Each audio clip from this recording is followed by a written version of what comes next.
जो ये 8th question है इसमें लिख रखा है the circular wire of diameter 10 centimetre. एक कोई सर्कुलर वायर है ये 10 सेंटीमीटर की, ठीक है, इसका डायमीटर है 10 सेंटीमीटर। तो इसका सरकमफेरेंस कितना हो जाएगा सर्कुलर वायर का? सरकमफेरेंस क्या 10 सेंटीमीटर है तो पाई इंटू में वो होता है ना, 10 पाई हो जाएगा। पाई इंटू में डायमीटर होता है सरकमफेरेंस।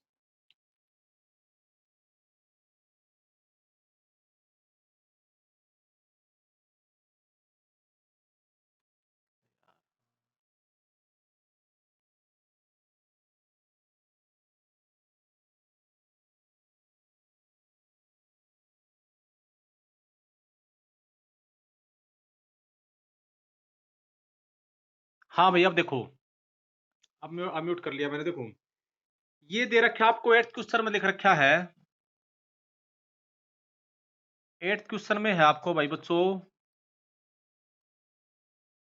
8th क्वेश्चन में है the circular wire of diameter 10 centimetre is cut and placed along the circumference of a circle of diameter 1 metre. The angle subtended by the wire at the centre of the circle. देखो ये 10 centimetre diameter की एक wire है, ठीक है, इसको cut कर दिया गया। फिर इसको तो देखो एक 3 मीटर ना सॉरी 1 मीटर रेडियस का एक बड़ा सा सर्कल है। 1 मीटर रेडियस, 1 मीटर डायमीटर का जो है बड़ा सा सर्कल है ये। इस वायर को इस सर्कल के ऊपर रख दिया कहीं पर भी, जैसे मान लो ये वायर है, ये वायर कट करके यहाँ रख दी, ठीक है। तो ये जो वायर है इसके सेंटर के साथ क्या एंगल बनाएगी ये बताना है। तो आपको इसका क्या दे रखा है आपको भाई, इसका डायमीटर है 1 मीटर, तो इसकी रेडियस कितनी हो जाएगी? 1 मीटर का हाफ। 1 मीटर में कितने सेंटीमीटर होते हैं? 1 मीटर इज इक्वल टू, देखो इस 1 मीटर में कितने सेंटीमीटर होते हैं? 100 सेंटीमीटर होते हैं ना। तो यानी इसकी रेडियस कितनी हो जाएगी? 50 सेंटीमीटर, ठीक है। आपको ये एंगल बताना है, ये वायर की लेंथ है, वायर की लेंथ कितना है सरकमफेरेंस, ये 10 पाई होगा, तो एंगल कितना हो जाएगा सीधा? थीटा इज इक्वल टू, तुम्हें बताया था एल बाई आर बताया था ना। एल कितना है? सरकमफेरेंस ऑफ दिस वायर, ये कितना है? 10 पाई डिवाइडेड बाई आर कितना है? 50 सेंटीमीटर बाई 50, तो 5 पाई बाई 5, ये आपका आंसर हो जाएगा, ठीक है, इतना बन जाएगा। एक आपने पूछ रखा था क्वेश्चन नंबर 20 भाई, एक बार जिस बच्चे को जो डाउट्स है ना जिस जिस क्वेश्चन नंबर में, तो वो एक बार चैट पे फिर से लिख दे, ठीक है। वैसे मैंने कुछ क्वेश्चन तो नोट करे थे जिस जिसके आगे थे, उससे पहले क्वेश्चन नंबर 20 देखिए। 20 में क्या लिख रखा है? 20 क्वेश्चन है, देखो ये मॉडुलस ऑफ, देखो भाई बच्चों ये जो टेस्ट होगा ना इसमें ऐसे क्वेश्चन कंफर्म आएंगे। Modulus of secant square x, इसका मैक्सिमम माइनस में 4 प्लस 10 स्क्वायर वाई, इसके मॉडुलस का मिनिमम। आपको ये मिनिमम मैक्सिमम वैल्यू बतानी है, इसका मॉडुलस बताना है। देखो ये है, इसकी वैल्यू कैलकुलेट करनी है। देखो आपको मैंने इसमें बताया था, हाँ भाई देखो असाइनमेंट के बोलना पहले, आपको मैंने ये समझाया था इसके अंदर 3 माइनस में इसकी सीकेंट, देखो सीकेंट की जो रेंज थी सीकेंट एक्स, आपको बताया था या तो माइनस इन्फिनिटी से -1 होता है या फिर 1 टू इन्फिनिटी होता है, यही होता है ना। आप इसका स्क्वायर करोगे तो जो इसका स्क्वायर करोगे तो वो सीकेंट स्क्वायर नेगेटिव वैल्यू तो लेगा नहीं, तो स्क्वायर तो पॉजिटिव होगा। सीकेंट स्क्वायर एक्स हमेशा 1 से इन्फिनिटी होगा या नहीं होगा, तो सीकेंट स्क्वायर की ज्यादा से कम वैल्यू 1 रहेगी। तो ये जो 3 माइनस सीकेंट स्क्वायर एक्स है, देखो एक बार ये इधर लिख लो इसको, ये 3 माइनस में सीकेंट स्क्वायर एक्स है, इसकी ज्यादा से ज्यादा वैल्यू कब आएगी भाई? भाई 3 तो इसकी ज्यादा से ज्यादा वैल्यू वैसे है ही जब इसमें से 0 माइनस हो। आपको पता है इसकी ज्यादा से ज्यादा वैल्यू क्या होगी? 3 में से कुछ ना कुछ कम हो रहा है, तो 3 में से जितना कम होगा वो आंसर आएगा। तो इसकी कम से कम वैल्यू क्या है सीकेंट स्क्वायर की? वो वैल्यू 1 है। तो इसका मैक्सिमम वैल्यू कितनी होगी इसकी? सीकेंट इसकी मैक्सिमम वैल्यू 3 हो गया। 3 माइनस सॉरी 3 माइनस 1 ये क्या होगी? 2। इसकी मैक्सिमम वैल्यू क्या होगी? 2, क्योंकि इसमें कम से कम माइनस होगा, ठीक है। अब दूसरा काम क्या है भाई, देखो ये लिख रखा है सीकेंट 3 माइनस में secant square x maximum, 4 plus में 10 स्क्वायर वाई मिनिमम, और इसका मॉडुलस। तो आप इसकी मैक्सिमम वैल्यू निकालो और इसकी मिनिमम, आपको ये निकालना है। तो सीकेंड स्क्वायर 3 माइनस में सीकेंड स्क्वायर एक्स लिखा है मैंने जैसे पहले, तो 3 माइनस सीकेंड स्क्वायर एक्स जब मैंने यहाँ लिख रखा है, तो इसके अंदर एक बात देखो, 3 माइनस सीकेंड स्क्वायर की कम से कम वैल्यू कितनी होती है भाई 1। तो ये ज्यादा से ज्यादा कब होगा, एक बात बताओ, कोई नंबर लिख रखा है, इसमें से कम माइनस होगा तभी होएगा, ये नहीं होगा। तो इसकी कम से कम वैल्यू कितनी है 1, तो इसकी मैक्सिमम वैल्यू कब आएगी, जब 3 में से 1 माइनस होगा, यानी 2। समझ गया आप बात, ये 3 में से जब 1 माइनस होगा तो मिनिमम वैल्यू आ जाएगी 2। क्लियर हो गया होगा बात ये। अच्छा, इसकी मैक्सिमम वैल्यू, इसकी मिनिमम है, देखो ये भाई 4 प्लस 10 स्क्वायर वाई, इसकी आपको मिनिमम वैल्यू बतानी। आपने पता है 10 स्क्वायर वाई, 10 तो पॉजिटिव होता है और 10 की रेंज क्या होती है, माइनस इन्फिनिटी से प्लस इन्फिनिटी है, तो स्क्वायर लग गया तो इसका मतलब नेगेटिव वैल्यू तो कभी आएगी नहीं, तो इसकी कम से कम वैल्यू क्या रहेगी, 0। तो 4 में कुछ ना कुछ ऐड होगा, तो कम से कम वैल्यू इसकी 4 रहेगी ना। वो 4 भी कब रहेगी, जब 10 की वैल्यू क्या हो रही हो, 0 हो रही हो, 10 स्क्वायर वाई की। तो इसकी मिनिमम वैल्यू कितनी हो जाएगी, 4। आप समझ गए बात। तो आपसे ये पूछ रखा है इसका मैक्सिमम माइनस इसका मिनिमम, यानी 2 माइनस 4 का मॉडुलस। तो 2 माइनस 4 क्या हो जाएगा, 2 माइनस 2, इसका मॉडुलस कितना हो जाएगा, 2। ये आपका आंसर हो जाएगा।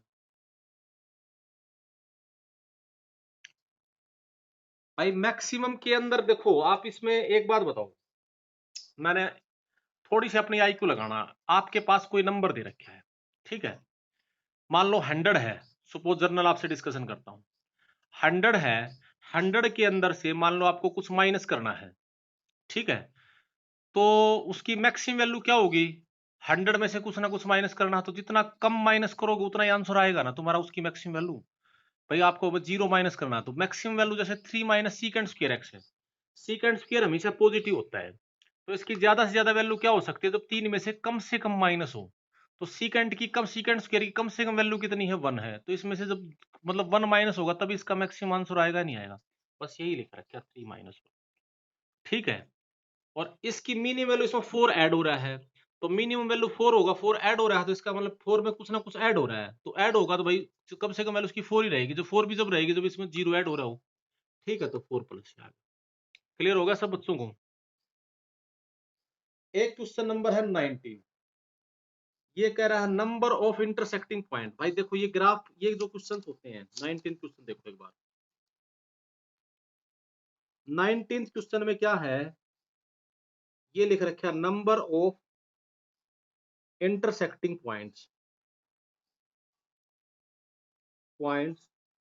ऑन द ग्राफ फॉर, ये लिख रखा है sine x is equal to x by 10, x belong करता है माइनस पाई से पाई। तो देखो भाई साइन एक्स का ग्राफ ड्रा कर लो, माइनस पाई से पाई कह रहा है, तो ठीक है, और एक्स बाई 10 का ग्राफ ड्रा कर लो। y is equal to sine x का ग्राफ तो तुम्हें बताया था मैंने, माइनस पाई से, देखो ये 0 है, सिर्फ माइनस पाई, तो पाई डिस्कशन करना है, ये पाई है, ये है माइनस पाई,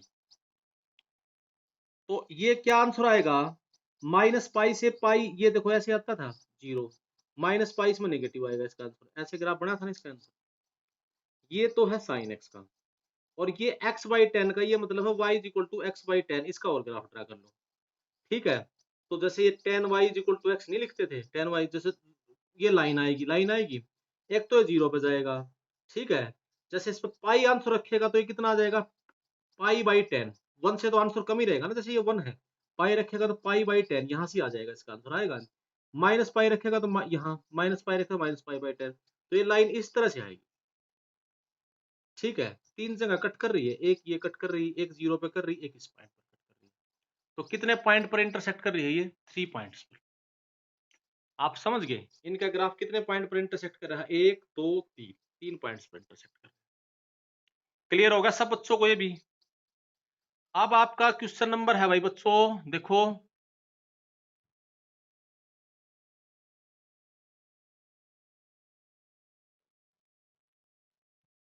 एक क्वेश्चन नंबर आपका है 27 एंड 29। 27 क्या कह रहा है, A B C D, 27 and 29, एक 24 भी है, पहले चलो 24 तो मैंने पहले ही बताया था एक बार। 27 है, if A B C D is a cyclic quadrilateral such that, देखो ये 27 में लिख रखा है आपको, A B C D is cyclic quadrilateral. Cyclic quadrilateral है तो ये जैसे यानी A B C D cyclic है, A B C D, A B C D cyclic है, तो इस बात का मतलब क्या है कि भाई A B, A opposite angle का सम 180 होता है, इसका मतलब है ए प्लस सी की वैल्यू भी 180 होगी यानी पाई, और बी प्लस डी की वैल्यू भी पाई होगी। ये तो बात आपको क्लियर होगी। अपोजिट एंगल का सम पढ़ रखा है आपने, साइक्लिक क्वाड्रिलेटरल में होता है 180। आपको फिर आगे क्या दे रखा है, सच दैट ये लिख रखा है भाई 5 tan a minus 5, sorry 12 tan a minus 5 is equal to 0, और 5 cos b plus 3 is equal to 0। आपको निकालना है quadratic equation whose roots are, quadratic equation whose roots are, आपका क्वेश्चन ये देखो ये और गिवन है, आपको निकालना क्या है, find quadratic equation, equation whose roots are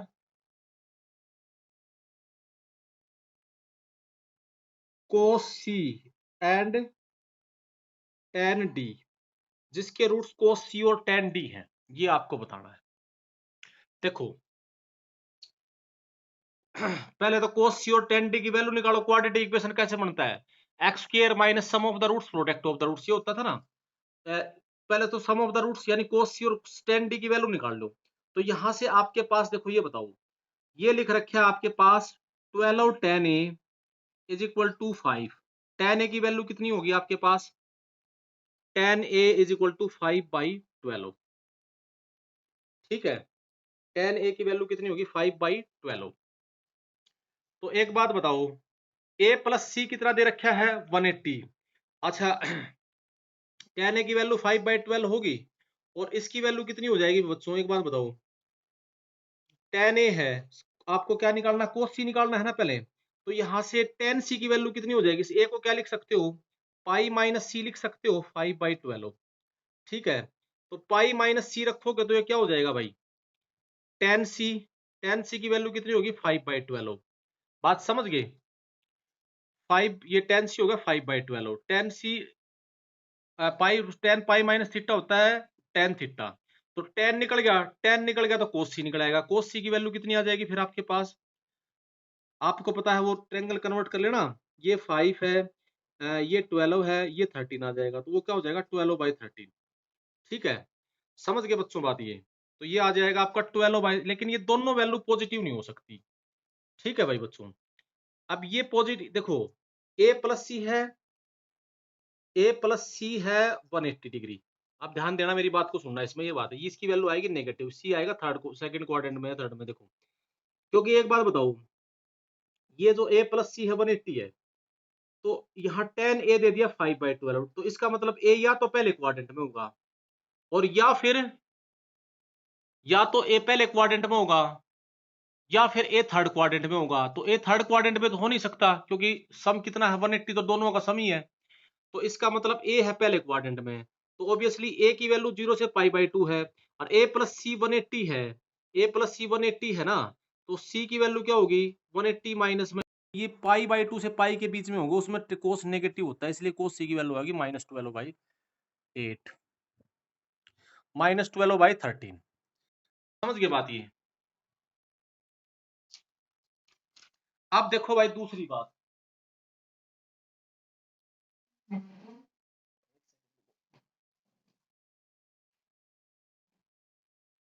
अब भाई अब दूसरा वो निकालो, तो यानी cos c की वैल्यू कितनी आ गई आपके पास -12/8,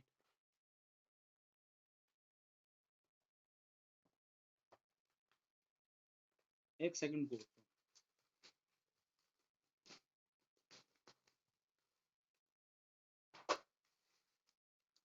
अच्छा अब इसकी वैल्यू निकालो, देखो जरा cos c आ गया, अब आप निकालोगे क्या, एक ये आपके पास दे रखा है 5 cos b is equal to -3 हो जाएगा, cos b की वैल्यू कितनी आ जाएगी -3/5, इसका मतलब b जो है pi by 2 is less than b less than pi, क्योंकि इसके बीच में लाई करेगा सेकंड क्वाड्रेंट में। अच्छा, कोस b को फिर क्या लिख सकते हो, pi minus D is equal to -3/5।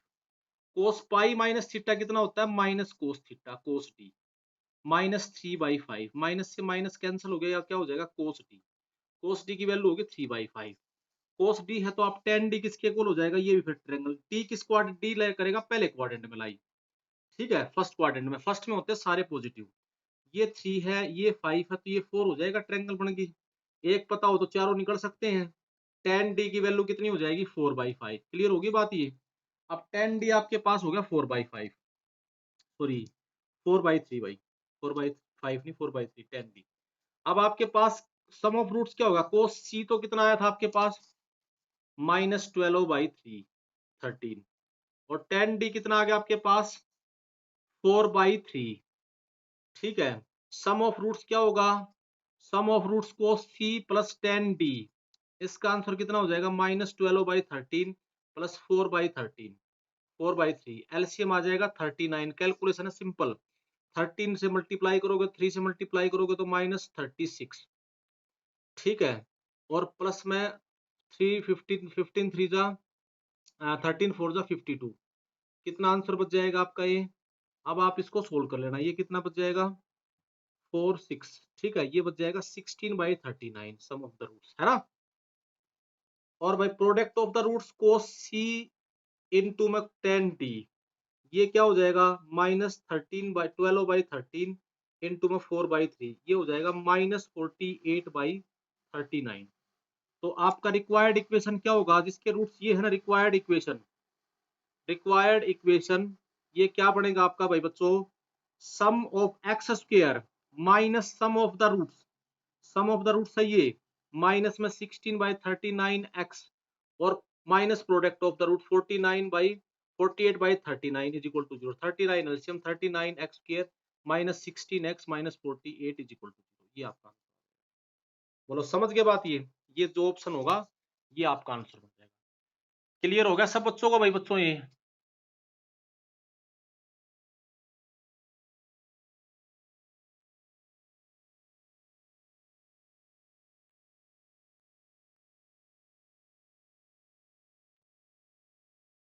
हाँ भाई, नेक्स्ट क्वेश्चन क्या है, एक ये 37 32 33 27 29। देखो भाई एक बार 29 और देखो, 32 भी है ना, 32 33 34 29, और बस यही क्वेश्चन साहब।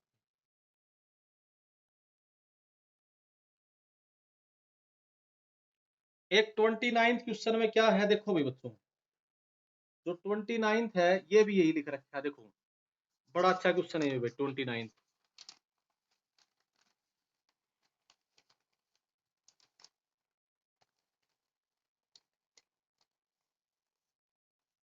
जो 29 क्वेश्चन है ना, इसमें क्या है, maximum value of cos x, देखो कोस एक्स बड़ा अच्छा क्वेश्चन है, देखो ध्यान से भाई, इज ए, इसकी मैक्सिमम वैल्यू है, इसकी मैक्सिमम वैल्यू है ए, तो आपसे ये पूछ रहा है कोस ए की मैक्सिमम वैल्यू ए है, तो ये कह रहा है A is equal to, and minimum value is B, इसकी मिनिमम वैल्यू कितनी है, मिनिमम वैल्यू है इसकी बी, वो है बी भाई। तो ए और बी में रिलेशन लिख रखा है। एक बात बताओ, पहले तो ए की वैल्यू बताओ और बी की वैल्यू बताओ। ये फंक्शन है y is equal to cos of cos x. एक बात बताओ भाई बच्चों, इसकी ज्यादा से ज्यादा वैल्यू तो कितनी होती है, कोस आपको पता है -1 से 1 के बीच में लाई करता है ना, कोस आपका हमेशा -1 से 1 के बीच में लाई करता है, ठीक है। तो इसकी वैल्यू कोस कोस फंक्शन तो कोस है ही, तो इसकी वैल्यू 1 हो सकती है कि भाई अगर ये 0 1 कहां लेता, 0 पे लेता, तो कोस एक्स की वैल्यू तो 0 हो सकती है। तो इसका मतलब इसकी मैक्सिमम वैल्यू कितनी, मैक्सिमम वैल्यू ऑफ को एनालिटिकल है कोस ऑफ कोस एक्स। भाई ये 0 आंसर ले सकता है ना, 0 पे होता है, कोस एक्स की वैल्यू 0 होती है ना, भाई ये क्या होगा, इसका आंसर होगा 1। 0 लेगा तो 1 आ जाएगा। और एक बात और बताओ, जनरली एक बात बताता हूं मैं, कोस एक्स जो आपका है, -1 is less than equal to cos x less than equal to 1 होता है। अब कोस माइनस थीटा तो कोस थीटा ही होता है बच्चों। कोस माइनस थीटा तो क्या होता है, कोस थीटा ही होता है, कोस माइनस थीटा होता है ना। देखो मैं एक बार इसको ऐसे ही बता देता हूँ। तो एक बात बताओ, जो वैल्यू कोस कोस के ग्राफ भी आपको समझाया था, कोस का ग्राफ देखो ऐसे बनता है, ये था 0 से 1 के बीच में बनता था, और ये ऐसे बनता था। ये क्या था, -π/2, ये है π/2। तो जो कोस माइनस थीटा होता है कोस थीटा, तो -1 ये है 1 यहां पर आएगा। तो इसमें तो इसका आंसर सेम ही रहेगा। तो ये एक तरह से ये होगा भाई, 0 is less then cos x, ये ले लेते हैं हम, लेस देन इक्वल टू 1। इस पर कोस अप्लाई करोगे तो कोस डिक्रीजिंग फंक्शन होता है पहले क्वाड्रेंट में, डिक्रीजिंग होगा तो अप्लाई करोगे तो वो बड़े पर छोटी वैल्यू लेगा, छोटे पर बड़ी वैल्यू लेगा। तो ये क्या हो जाएगा, कोस 0 अप्लाई करोगे तो ग्रेटर देन में कन्वर्ट हो जाएगा, कोस ऑफ कोस एक्स, और greater than equal to cos of 1, ये आ जाएगा। कोस 0 की वैल्यू होती है 1, 1 greater than equal to cos of X is greater than equal to cos 1। ठीक है, तो इसको आप ऐसे भी लिख सकते हो, cos 1 less than equal to cos of cos x is equal to 1। तो ये इसकी कम से कम वैल्यू आ गई, ये इसकी ज्यादा से ज्यादा वैल्यू आ गई। ठीक है, तो इसका मतलब देयरफॉर ए की वैल्यू तो कितनी आ गई भाई 1, और बी की वैल्यू कितनी आ गई कोस 1। तो इसका मतलब बी इज इक्वल टू ए की जगह ये रख सकते हो कोस ई, ये आपका। ठीक है, B is equal to cos A, first option ही करेक्ट आंसर। हाँ भाई बच्चों, समझ में आ गया ये क्वेश्चन। ये मैंने -1 को क्यों हटाया, क्योंकि कोस माइनस थीटा होता है कोस थीटा, कोस प्लस पे भी वही वैल्यू लेता है, माइनस पे भी वैल्यू लेता है। तो -1 से 1 है, तो 0 से 1 में जो वैल्यू लेगा वही वैल्यू -1 से 0 में लेगा, इसलिए मैंने इसको 0 से 1 में लिख लिया। फिर कोस फर्स्ट क्वाड्रेंट में डिक्रीजिंग फंक्शन होता है, बड़े पॉइंट पर छोटी वैल्यू लेता है। तो जब कोस अप्लाई करोगे तो ये ग्रेटर देन किस में कन्वर्ट हो जाएगा, लेस देन में कन्वर्ट हो जाएगा। क्लियर होगी बात अब ये। ठीक है, ऐसे करना था भाई। एक 29 के बाद है भाई 27, 29, फिर है 32, क्वेश्चन नंबर 32। 32 में क्या लिख रखा है देखो, 32 है, 32 लिख रखा है भाई, summation R is going from 15 to 29 cos R π/2 plus theta is equal to S1 है। ठीक है, एक बात बताओ, इसको ओपन करोगे, पहले इसको सोल्व करते हैं। इस S1 की वैल्यू कितनी हो जाएगी बच्चों, एक बात बताओ, ये S1 है, S1 रखो, S1 इज इक्वल टू, यहाँ R की वैल्यू रखो 15, तो यहाँ क्या हो जाएगा, कोस 15π/2 प्लस थीटा। सीरीज वाले क्वेश्चनों पे थोड़ा काम करना शुरू कर दो भाई बच्चों। कोस 15π/2 थीटा प्लस कोस, फिर रखोगे 16π/2 theta plus cos 17π/2 plus theta plus cos 18π/2 plus theta, ये आएगा, प्लस ऐसे चलता जाएगा, और लास्ट में आ जाएगा कोस, ये समेशन तो ओपन करना आता है ना आपको, लास्ट में आ जाएगा 29π/2 प्लस थीटा। एक बात बताओ, ये तो 15 प्लस 2, 15/2 है ये।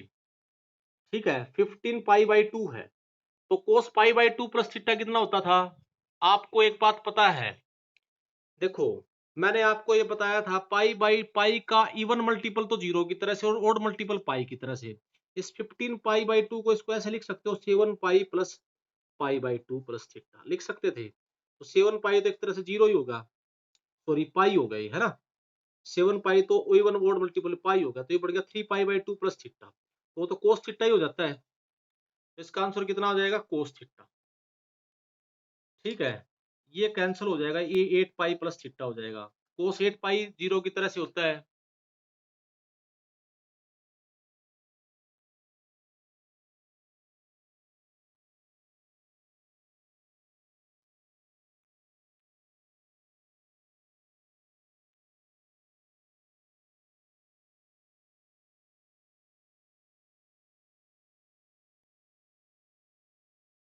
हाँ भाई देखो, तो ये कोस थीटा हो जाएगा, कोस π/2 प्लस कोस, ये क्या हो जाएगा, प्लस ये भी क्या हो जाएगा, कोस थीटा, ठीक है, सॉरी ये साइन थीटा भाई, ये साइन थीटा, ये कोस थीटा, फिर ये क्या आएगा इसका आंसर, माइनस कोस थीटा, ठीक है।